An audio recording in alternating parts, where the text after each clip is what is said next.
কিসের রাজবন্দি? চোর ডাকাত খুনিদের চেয়েও খারাপ অবস্থায় আমরা থাকি। খুনি, বদমাইশ, ধর্ষণকারী, ব্যভিচারী, লুটপাটকারীরা লক্ষ লক্ষ টাকা ওখানে বসে টেলিফোন দিয়ে টাকা আয় করে আর আরামে থাকে। 2টা 3টা রুম নেয়, টেলিফোন নেয়, কম্পিউটার, ইন্টারনেট চালিয়ে এই দেখেন ঢাকার কেরানীগঞ্জের কারাগারে আপনি যাবেন, আপনি এগুলো পাবেন। সুপাররা টাকা খায়, জেলার টাকা খায়, সুবেদার টাকা খায়। এই জন্য আমি সত্য কথা বলে যেন আমি কারো রোষানলে না পড়ি, আমি মাননীয় উপদেষ্টা মহোদয়কে অন্তত আপনার মিনিস্ট্রিতে যেটুকু কভার করে আপনি তদন্ত করে দেখেন যে কি অবস্থা চলছে কারাগারগুলোতে। কোন ভদ্রলোকেরও জেল খাটার কোনো সুযোগ নেই। আর বড় কথা, আমরা যারা জেল কেটেছি আমরা তো নিরপরাধ, আমরা তো কারো অধিকার নষ্ট করিনি, একটা দুঃশাসনের বিরুদ্ধে আমরা আন্দোলন করেছি। সেই কারণে আমাদের উপরে এত নির্যাতন করা হবে। আলহামদুলিল্লাহ, আমরা যখন শুনলাম যে চলে গেছে 2 বোন দিল্লিতে, আমরা কারাগারে কেরানীগঞ্জে তখন 10,000 বন্দী, কি স্লোগান, নারায়ে তাকবীরের আওয়াজ, গোটা জেল অস্ত্রসিক্ত হয়ে সেজদায় পড়ে কেঁদেছে, একে অপরে জড়ায় ধরে আমরা কেঁদেছি। আমাদের ডাক্তার আব্দুল মোহাম্মদ তাহের, বিএনপি শীর্ষ নেতৃত্বে আমরা সব কারাগারে, চোখের পানি। এখানে ডক্টর আমাদের মোবারক হোসেন আছেন, তার হার্টে প্রবলেম হয়ে গেল, নিঃশ্বাস নিতে পারে না।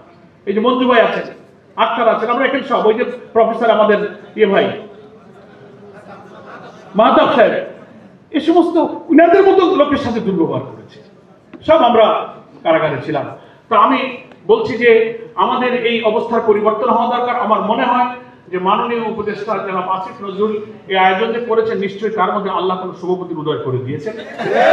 আমরা হয়তো কোনো রিলিফ পাবো, আমি চলে যাবো দুনিয়া থেকে, কিন্তু কারাগারের জন্য আপনি কিছু আইন বদলাই গেছেন, কারাবিধি পরিবর্তন করেছেন, সেটা অন্তত ইতিহাসে লেখা থাকবে আপনার নাম।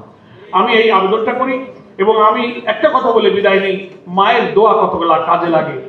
আমার মা 19-20 দিন তো শেষবারে আর কি, 7.5 বছর শেষ 20 দিনের কথা বলছি, মাকে তো বলে আসছিল যে মা এবার আর বেশি দেরি হবে না। তো যেদিন আমরা খবর পেলাম বিকালে যে সব চলে গেছে দেশ ছেড়ে, রাজধানী ঢাকায় আনন্দের উল্লাস চলছে, ঈদের আনন্দ। টেলিফোন নিয়ে আসছে জেলার সুপার, স্যার কথা বল, 8টা-9টা ফোন, এমনি তো ফোন পাওয়া যায় না। তো নুরু বললাম আমরা সব বাসায় ফোন করছি, দলের নেতাদের ফোন করছি, খবর নিচ্ছি। প্রথম ফোন মাকে দিলাম, তো মাকে আমি বললাম, মা তুমি কেমন আছো? মা বলে ভালো আছি। তো আমি বললাম যে তোমার কি মন টন খারাপ? বলে না, মন খারাপ না, লোকেরা বলেছে যে তোমার ছেলেকে এবার ধরেছে, সে আর বেরোতে পারবে না। আর তুমি কি বলেছো? বলে আমি বলেছি আমার ছেলেকে বের করে বাংলাদেশ নতুন স্বাধীন করে আমি খুলনায় দিয়ে যাবো। আমি বললাম, মা তোমার দোয়া কবুল হয়েছে, আমার দেরি হয়নি, 20 দিন হয়েছে, আমি আসতেছি। আমার স্ত্রীকে বললাম তুমি কোথায়? বলে আমি পল্টন, শাহবাগ রিক্সায় ঘুরছি আর ঈদের আনন্দ দেখছি।